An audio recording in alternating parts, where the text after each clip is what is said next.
tentang maaf. Sayang, apa penyesalan terbesarmu dalam hidup?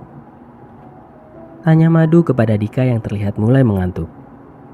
Sudah menjadi tugas dia untuk membuat kekasihnya itu tetap terjaga agar fokus dalam mengemudi. Karena mereka hanya berdua di dalam mobil yang sedang menuju kampung halaman Dika tersebut. Sebenarnya Madu sudah beberapa kali mengajaknya untuk singgah sebentar di rest area. Namun dengan yakin Dika menolak ajakan Madu. Dengan alasan Kabupaten Klaten yang menjadi tujuan mereka, jaraknya sudah dekat. Penyesalan terbesar ya? Ada satu sih, yang sampai sekarang bahkan masih sering jadi alasan aku begadang. Jawab Dika. Serius? Emang apa? Kok kamu gak pernah cerita sih? Sahut Madu penuh penasaran. Ya, karena aku belum siap buat cerita kemarin-kemarin.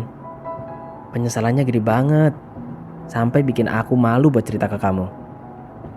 Tapi sekarang aku bakal cerita, karena kita mau lanjut ke jenjang yang lebih intim. Jadi, kamu berhak tahu. Jelas Dika sembari mengalihkan mobilnya ke jalur lambat. Jadi, penyesalan terbesarku itu, aku telat buat minta maaf ke bapakku. Padahal aku banyak salah ke bapak. Lanjut Dika, lalu disusul hening yang panjang setelahnya. Madu terlihat terkejut mendengar ucapan itu. Ini kali pertama Madu mendengar Dika bercerita tentang bapaknya. Sesuatu yang sudah lama dinantikan oleh Madu. Karena dari awal mereka pacaran 3 tahun lalu, tidak pernah sekalipun Dika mengisahkan perihal beliau pada Madu. Padahal, Dika cukup sering menceritakan tentang ibu dan kedua adiknya. Madu sempat ingin menanyakan langsung pada Dika tentang bapaknya itu, tapi diurungkan.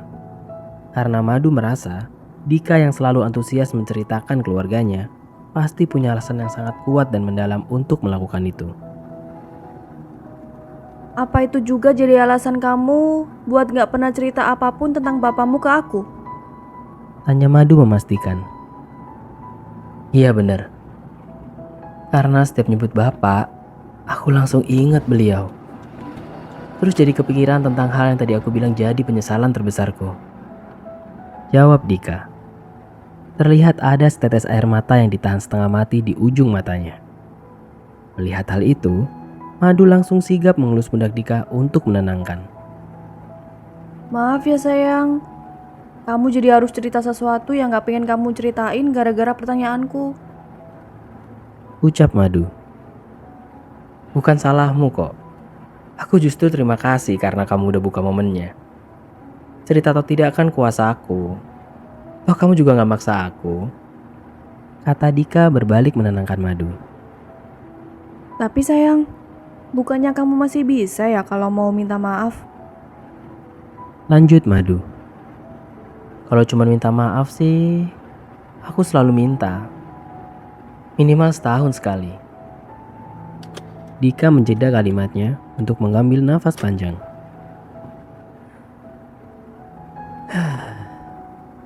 Tapi aku ngerasa sia-sia aja kalau nggak dapat maafnya. Kali ini air mata Dika tidak sanggup lagi ia bendung. Madu pun dengan refleks mengambil tisu dan segera menyeka air mata Dika. Tangisan Dika membuat Madu mengerti sebesar apa penyesalan yang dirasakan kekasihnya itu. Karena ini juga pertama kalinya Dika yang selalu riang, sedih hingga menangis di hadapan Madu.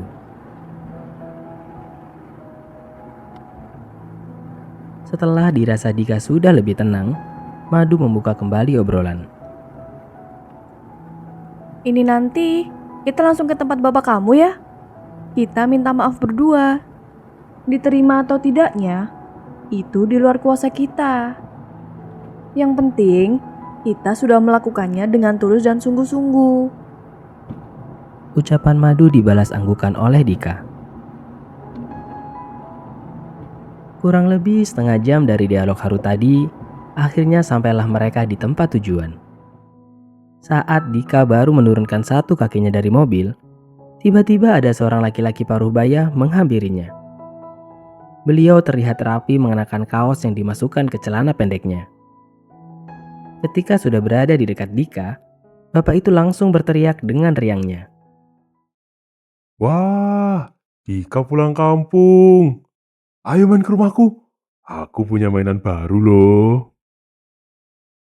Setelah melihat si pemilik suara, Dika langsung memeluk sosok itu dengan erat. Air mata kembali membasahi wajahnya. Kemudian dia melepas rangkulannya dan menengok ke arah Madu. Dengan terisak, Dika berkata, "Sayang, ini bapakku. Ingatan bapak kembali ke masa kecilnya karena demensia sejak 5 tahun lalu. Aku gak pernah cerita karena takut kamu gak bisa nerima bapakku." Mendengar itu, Madu hanya mampu menggelengkan kepalanya. Seakan memberi isyarat bahwa ketakutan Dika tentang bapaknya tidak benar. Merasa sudah mendapat respon dari Madu, Dika kembali menghadap ke arah bapaknya. "Pak, maafin Dika ya. Dika banyak salah," ungkap Dika masih terisak. Dalam pelukan Dika, tanpa diduga bapak Dika menjawab, Iya, Dik. Aku maafin. Ayo kita main layang-layang. Biar kamu nggak nangis lagi.